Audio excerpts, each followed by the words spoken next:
Combien d'argent dois-tu laisser sur ton compte courant? Aujourd'hui, on va aborder une thématique qui est très courante chez certaines des personnes avec qui je travaille, mes investisseuses.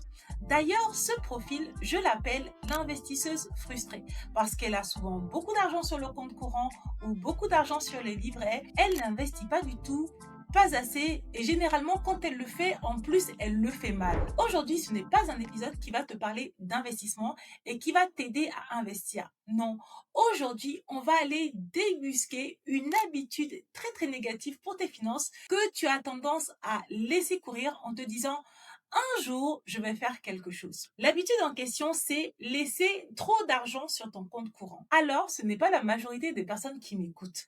Généralement, les femmes qui m'écoutent gagnent bien leur vie, travaillent dur, mais à la fin du mois, elles sont soit à découvert, soit il y a très peu d'argent sur les comptes et très souvent, le compte n'est pas à découvert parce qu'elle est partie piocher l'argent dans l'épargne. Donc, autant te dire que à peine elle épargne, déjà, elle investit peu, pas assez ou mal, voire pas du tout, mais surtout, le fait d'avoir beaucoup d'argent sur son compte courant, c'est souvent vu pour elle comme quelque chose de positif et pas du tout quelque chose de négatif. Et c'est cette croyance-là qu'on va aller débunker aujourd'hui.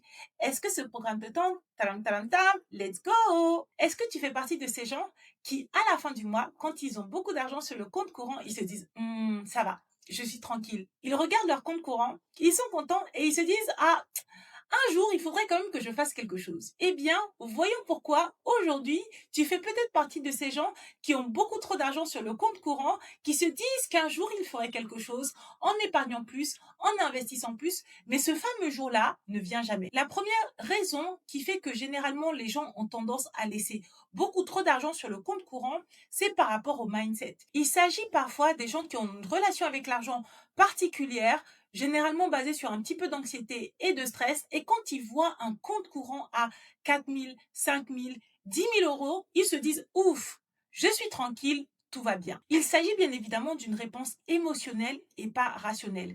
Quels sont les éléments sous-jacents? Ce qui se passe en fait, c'est que le sentiment de sécurité qui résulte de la consultation de ton compte courant et de voir un solde énorme est un sentiment qui te fait du bien sur le court terme, mais qui t'empêche d'agir sur le long terme. Généralement, quand le solde du compte courant augmente encore et encore, tu le regardes, tu es conscient qu'il faut faire quelque chose, tu te dis tout simplement que tu t'en occuperas plus tard. Mais en réalité, qu'est-ce qui se passe? La réalité, c'est que quand tu fais ça, ton argent ne travaille pas. Ton compte en banque va grossir uniquement grâce aux fruits de ton effort. Et si cet effort s'arrête, la tendance de tes finances va changer de sens. Et pire, si tu fais partie des gens dont l'effort ne s'arrête jamais, sache que malheureusement, le temps ne joue pas en ta faveur sur cet aspect-là.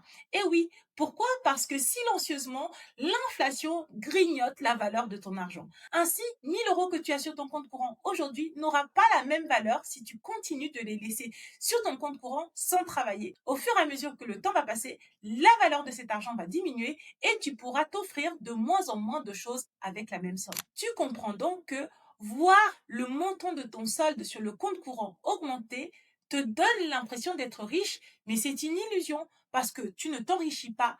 Pire, en faisant cela, tu t'appauvris sur le long terme. La raison numéro 2, qui fait que de nombreuses personnes laissent beaucoup trop d'argent dormir sur le compte courant, c'est la flemme, la procrastination, la fatigue, le travail, les enfants et la belle phrase qui est que je le ferai plus tard. Le problème avec cette manière de fonctionner, c'est que c'est rassurant. On est persuadé qu'on va faire quelque chose un jour. Et très souvent, cette manière de fonctionner cache quelque chose. La peur d'investir, la peur de perdre son argent, la peur de se tromper. Bref, pendant que tu te dis qu'il va se passer quelque chose un jour avec tes finances, le temps passe, il ne se passe rien, tu perds du temps, tu perds de l'argent et tu perds des opportunités de t'enrichir. La troisième raison qui fait que de nombreuses personnes laissent trop d'argent sur le compte courant, c'est parce que très souvent ces personnes ont peur et elles ne savent pas comment épargner, ni dans quoi investir, ni même comment investir. Et oui, si personne ne t'a jamais expliqué la différence entre un livret A,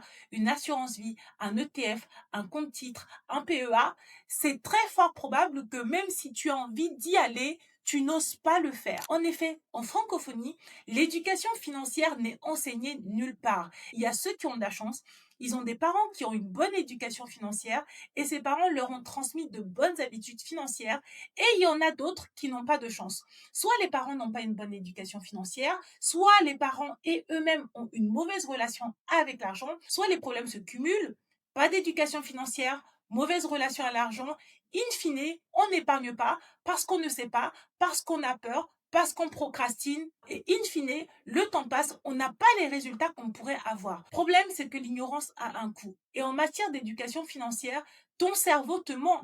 Ton cerveau ne va jamais te dire qu'il a envie que tu t'appauvisses. Ton cerveau ne va jamais te dire qu'il a envie que tu restes pauvre, voire plus que pauvre. Non, ton cerveau va te dire pas maintenant. Ton cerveau va te dire on ne vit qu'une fois. Ton cerveau va te dire cet investissement est dangereux. Bref, ton cerveau peut te raconter énormément de choses. Résultat, tu vas mettre en place des actions qui te semblent positives, qui semblent aller dans ton camp, mais qui en réalité t'appauvrissent et te font perdre du temps et de l'argent. Alors maintenant qu'on a vu pourquoi est-ce que tu laisses trop d'argent sur ton compte courant, comment est-ce que cela se manifeste et quelles sont les vraies raisons, pas celles que tu te racontes, qui font que tu ne t'enrichis pas avec cette mine d'or qu'il y a sur ton compte courant. Maintenant, on va voir pourquoi est-ce que ton argent doit travailler et quels sont les risques que tu encours si tu continues de fonctionner comme ça. La première raison qui fait que ton argent doit travailler, c'est l'inflation. Je ne vais pas y revenir, on en parle tout le temps et maintenant que nous sommes dans un contexte de guerre en Iran, c'est encore plus grave, c'est encore plus flagrant qu'avant. Mais je vais m'attarder sur une raison que de nombreuses personnes ignorent, c'est la vulnérabilité à laquelle tu t'exposes quand tu laisses trop d'argent sur ton compte courant. Et oui, quand tu laisses trop d'argent sur ton compte courant, sans avoir en tête un plan B pour cet argent, c'est-à-dire l'épargner ou l'investir, eh bien, sache que tu es bien plus vulnérable aux attaques, au piratage, aux prélèvements frauduleux, aux erreurs à la carte bancaire, aux débits inattendus. Quand il y a trop d'argent sur ton compte courant, toutes ces opérations négatives attaquent directement ton compte courant et si ton argent est là, accessible, tu es bien plus vulnérable que si cet argent avait été déplacé sur un compte d'épargne ou d'investissement. Voilà où se cache l'information magique. Et oui, de l'argent qui est épargné ou de l'argent qui est investi, c'est de l'argent qui n'est pas directement accessible. C'est de l'argent qui est verrouillé et protégé par la nature des investissements et de l'épargne. Pour y accéder, tu dois faire une démarche consciente, réfléchie, c'est un frein et figure-toi que ce frein est une forme de protection pour ton enrichissement et la croissance de ton capital. Et oui, souviens-toi que ton argent qui est investi est beaucoup plus difficile à atteindre pour une fraude, pour une erreur de virement ou même pour un achat impulsif. Et oui, tes finances sont bien plus facilement protégées des attaques des autres et de toi-même. On arrive donc au moment fatidique durant lequel tu vas me dire oui Vanessa, c'est bien beau, mais combien d'argent je peux laisser alors? Qu'est-ce que je fais? Eh bien, il y a une règle qui est implicite qui dit que tu peux laisser maximum 1 mois ou 2 mois max de salaire sur ton compte courant. Avec mes clientes, généralement, on essaye de laisser un tout petit peu moins. On laisse suffisamment d'argent sur le compte courant pour que si jamais il y a un imprévu, un décalage de trésorerie, un prélèvement non anticipé, il y ait toujours suffisamment d'argent pour que ma cliente ne bascule pas dans le découvert. Mais on ne laisse jamais trop d'argent. Tout l'argent qui est en surplus, soit on le met sur une épargne d'urgence que l'on va appeler résidu, qui est là pour amortir les imprévus du quotidien, soit on va le basculer directement dans l'enveloppe dédiée au fonds d'urgence qui correspond à 3 à 6 mois de dépenses pour pouvoir anticiper et absorber les gros imprévus auxquels une cliente doit faire face. Tu vois, c'est assez simple à comprendre, anticiper et mettre en place. Ton compte courant doit avoir suffisamment d'argent pour pouvoir être là et absorber les imprévus et les chocs, mais pas trop pour ne pas te rendre vulnérable. Ton fonds d'urgence doit être là pour parer aux gros imprévus et le reste de l'argent, tu dois le mettre au travail pour qu'il puisse t'enrichir, enrichir ta famille, faire grossir ton capital et te permettre de partir à la retraite plus tôt ou te permettre de souffler quand tu es fatigué. Si tu t'es reconnu dans cet épisode, tu fais partie des gens qui ont de l'argent qui dort, la flemme de le placer, la flemme de l'épargner, tu sais pas par quoi commencer ni où investir, bref, tu ne sais pas comment gérer ton argent, sache que c'est exactement pour ça que j'existe. Mon travail, c'est de te donner des pistes concrètes pour t'aider à gérer, épargner et investir ton argent sans que cela ne te prenne trop de temps et sans que cela ne te propose de devenir une experte en finances personnelles. Le premier pas que je te propose aujourd'hui, c'est de regarder ton compte courant ce soir. Regarde le montant et note-le.